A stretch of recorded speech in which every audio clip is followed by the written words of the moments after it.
Bismillahirrahmanirrahim. Assalamualaikum warahmatullahi wabarakatuh. Pada kesempatan kali ini saya akan menyampaikan sejarah mengenai seorang ratu Mesir yang dijuluki sebagai ratu yang paling misterius. Ratu Mesir ini bernama Nefertiti. Nah, tujuan saya menyampaikan sejarah ini adalah untuk menambah wawasan kita semua agar kita dapat mengetahui hal-hal yang berkaitan mengenai sejarah di masa lalu. Nah, bagaimana sejarahnya? Marilah kita simak penjelasan berikut ini. Mesir menjadi surga bagi para arkeolog untuk menggali misteri kuno. Mereka menggali situs-situs makam, kuil, dan istana untuk mendapatkan petunjuk demi mencari kebenaran sejarah. Penemuan artefak, mumi, dan hieroglif mengungkapkan betapa besar dan hebatnya kehidupan Mesir di masa lampau, di mana kejayaan Mesir pada zamannya tidak lepas dari kepemimpinan Firaun dan Nefertiti, yang merupakan salah satu nama yang tercatat dalam daftar pemimpin. Nah, Nefertiti ini dijuluki sebagai ratu yang paling misterius. Nah, inilah alasan kenapa Nefertiti disebut sebagai ratu yang misterius.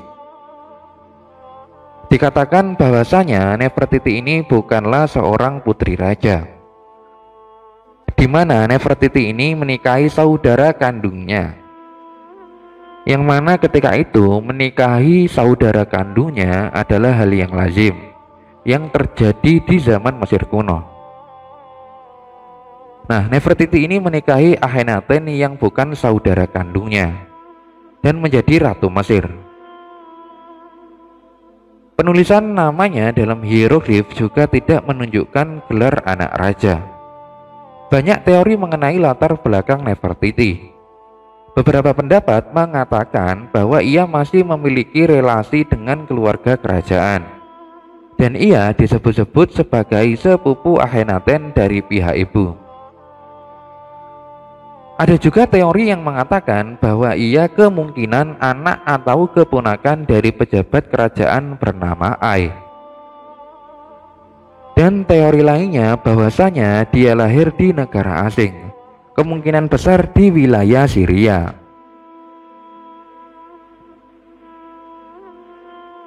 Nah, patung Nefertiti yang sangat terawat dan indah ternyata menunjukkan kekurangan pada bagian mata.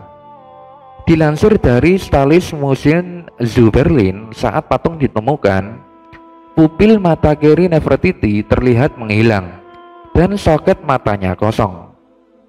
Dan kemudian dikutip daripada NCBI, seorang dokter mata berspekulasi bahwa Nefertiti mengidap infeksi mata, sementara dokter kulit menduga ia menderita uveitis akibat penyakit Behcet. Nah, spekulasi-spekulasi tersebut kemudian diabaikan ketika patung Nefertiti lain ditemukan. Pada patung lain terlihat Nefertiti berusia lebih tua dengan kedua mata yang normal.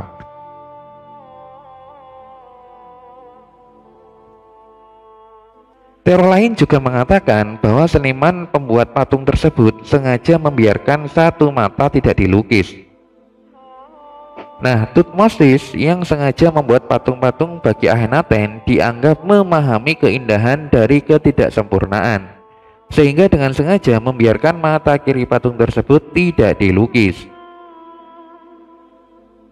Nah, kemudian yang selanjutnya adalah mengenai nama daripada Nefertiti. Nama Nefertiti memiliki arti seorang perempuan cantik yang telah datang.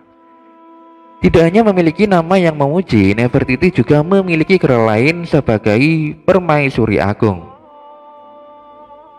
Nah, dikutip daripada Stadtliche Museum Zoo Berlin, bahwasanya Nefertiti ini bukan ibu kandung daripada Tutankhamun. Tutankhamun adalah Firaun generasi terakhir dinasti ke-18 Mesir, penerus daripada Akhenaten.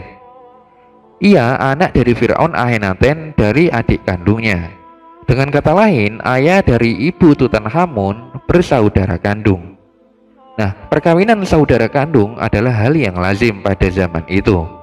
Nah, Nefertiti ini memimpin Mesir sepeninggal suaminya, sambil menanti Tutankhamun mencapai usia yang cukup untuk menggantikan ayahnya.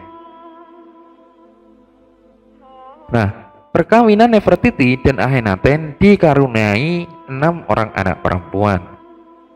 Nah, keenam anaknya bernama Maritaten, kemudian Maketaten, Ahsenepaten, Neferneferuaten, kemudian Neferarure, dan Stepentere. Putri kedua mereka yang bernama Meketaten tercatat meninggal di usia 10 tahun. Nah, dikutip daripada Reuters, karena tidak memperoleh anak laki-laki dari Nefertiti, Akhenaten mengawini adik kandungnya. Adik kandungnya yang muminya dinamai oleh arkeolog sebagai The Younger Lady akhirnya melahirkan seorang anak laki-laki yang bernama Tutankhamun.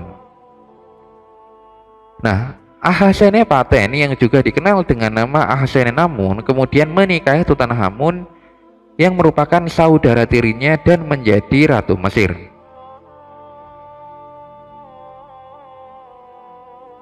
Nah, tidak seperti pemaisuri lainnya di zamannya, Nefertiti ini terlihat lebih sering bersama dengan suaminya, yaitu Akhenaten. Dilansir daripada biografi, keduanya kerap terlihat bersama dan tak terpisahkan. Pada relief-relief kuno terdapat kisah mereka mengendarai chariot bersama dan terlihat sangat intim di depan publik. Nefertiti diperkirakan menikah saat ia berusia 15 tahun dan Akhenaten berusia 16 tahun. Mereka menikah bahkan sebelum Akhenaten diangkat menjadi Fir'aun.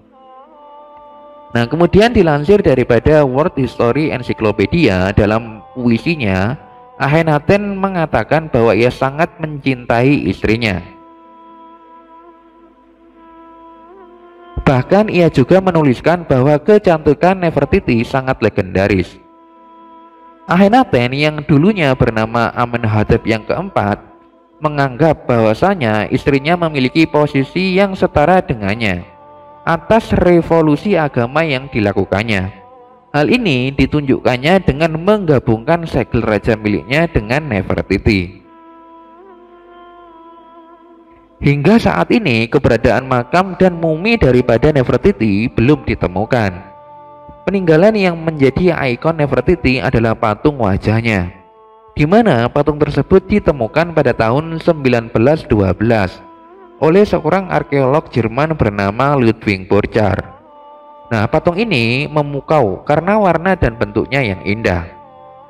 Dari patung ini, orang dapat melihat bahwa Nefertiti dulunya adalah seorang yang sangat cantik.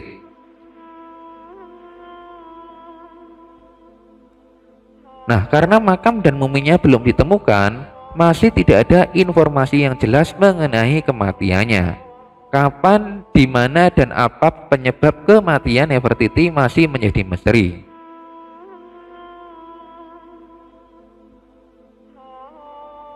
Nah, namanya ini bahkan menghilang dari tulisan kuno setelah tahun ke-16.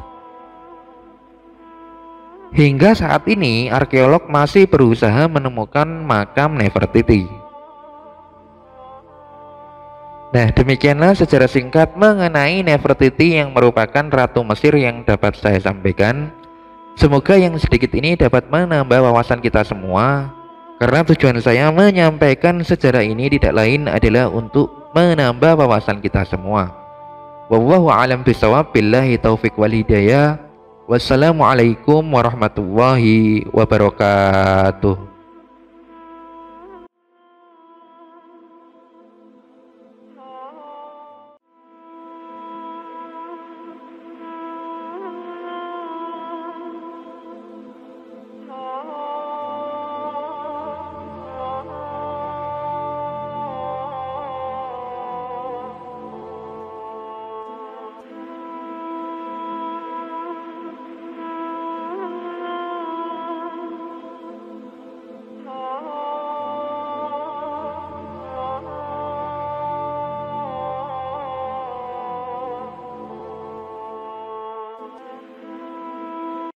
Bismillahirrahmanirrahim.